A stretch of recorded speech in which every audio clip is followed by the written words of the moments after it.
Today we're standing inside a burn unit. A landowner chose to use prescribed fire as their management tool. And so you can see on the left side of the road is the burn unit, and on the right side of the road we see just a wall of green vegetation.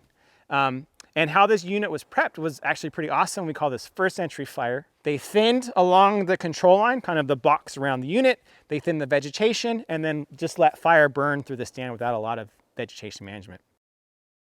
Basically, it funnels down to the fact that we live in an ecosystem driven by disturbance. Humans are a source of disturbance, insects and diseases, weather is a disturbance, drought. All these things can influence the ecosystem. And in California in particular, our main disturbance type is fire. Humans have been manipulating and managing the environment for a long time. We live in this place that has been shaped by active stewardship by the native Californians.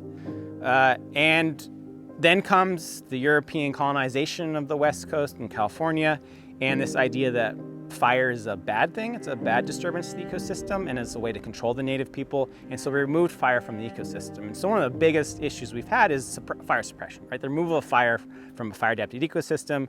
And what we have today is an experiment that's been running for 150 years now, and essentially it's failed.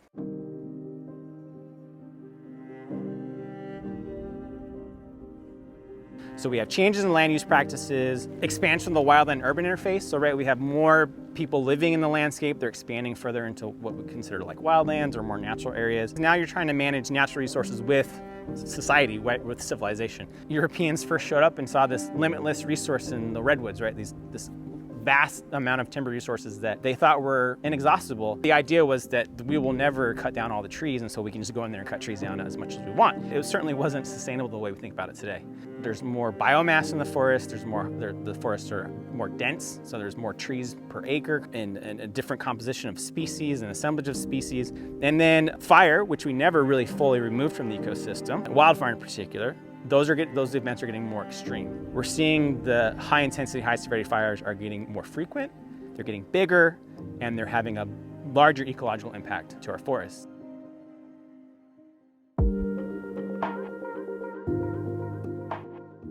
You can tell what happened, right? You look at the stand, we see that our big mature trees are still alive and they're still green. And a lot of our smaller trees, there's a lot of bay and tan oak in this stand that were at higher densities competing with their bigger trees. A lot of those were killed by the burn, and that's kind of ideal fire effects.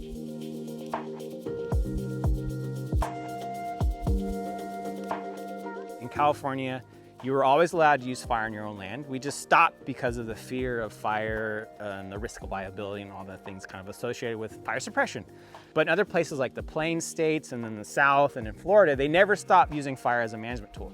So my colleagues went out there, they did a lot of exploration and working with those groups and came back and brought a model of prescribed fire back to California called the Prescribed Burn Association. It's kind of a community group that just helps private landowners use fire as a management tool. All we're doing is building capacity. We're just making it so that a landowner who wants to use fire as a management tool can collaborate with their neighbors and some people who know a lot about fire and their local fire departments and air quality. All these partners have to be in play. We're just helping facilitate that conversation, that process, so they can then put fire on their land. If your community, your county has a Prescribed Burn Association, you can reach out to them and they can help connect you to the resources. There's 3 seasons that we have when it comes to fire in California. There's fire season, which is wildfire season, right? That is the time of year when fire is high risk and we have, these wildfires that can cause a lot of damage. Then that ends once we start getting rains, and then there's a season of permitted burn season, which means you need CAL FIRE permits and get their approval, and then you can burn in that season as well. And that's kind of this time of year where we're in that, we call it the shoulder season, where you're coming out of fire season, but you're still a little bit dry and there's still a little bit of a risk of losing your prescribed burn, because the whole point of prescribed burning is burning under controlled conditions. And then there's the full-on open burning season, which means right in the heart of winter when it's the wettest, then you can burn without CAL FIRE permits. But that whole time you need air quality permits, and that just means going to air quality district and getting a series of burn permits from them. You get that lined up, you talk to your neighbors, you get some volunteers out, you get your fire department out, and you develop a burn plan, you get air quality permits lined up, and you get CAL FIRE involved, and then you put fire to the ground.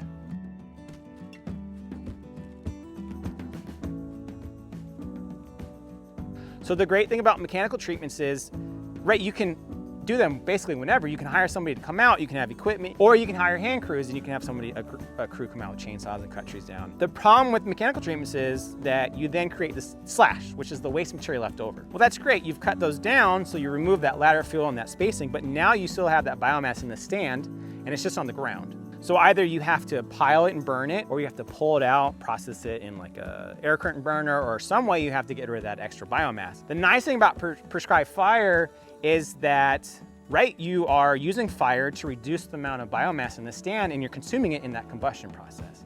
The problem is it's permitted, it's harder to use, there's more risk involved, there's more experience needed, and we don't have a lot of capacity around that yet.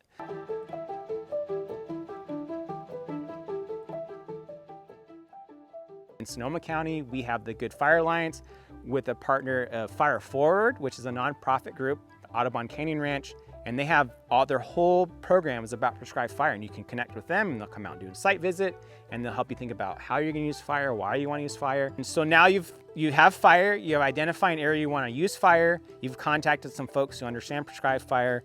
The next thing is to write your burn plan.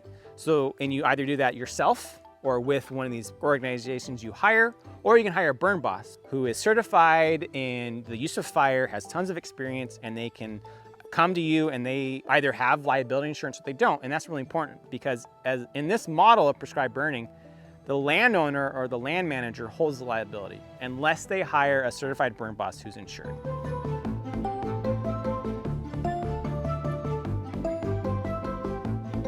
Short term, right after the burn, you're literally just there to mop up, right? You're there on site to make sure that the fire stays inside the unit. Now the fire's out, you have to think about hazard trees and minimizing the risk from, you can't just walk back in. You gotta make sure there's no trees that are gonna potentially fall down. Maybe you have some burned out roots, so you could have some potential erosion control issues. And then also you look to see if you achieved your goals and objectives. Was your goal and objective, did you feel a reduction? Did you achieve that? Did you kill some big trees that you didn't mean to? Does that mean you burned too hot? Kind of assess the successfulness of the burn and the effects. Long term, now we can think about what is revegetating, what's growing, what's died through the summer, what's kind of coming back. These are very dynamic ecosystems that are always changing. You can't just expect it to do one entry, walk away. You got to come back systematically every 5, 7, 10 years and retreat the stand to manage that vegetation from growing back into that system. That's what disturbance ecology is, right? That's under a normal ecosystem kind of regime. You see disturbance coming in at regular intervals, managing that vegetation in time, creating that structure, that composition, the way that stand looks.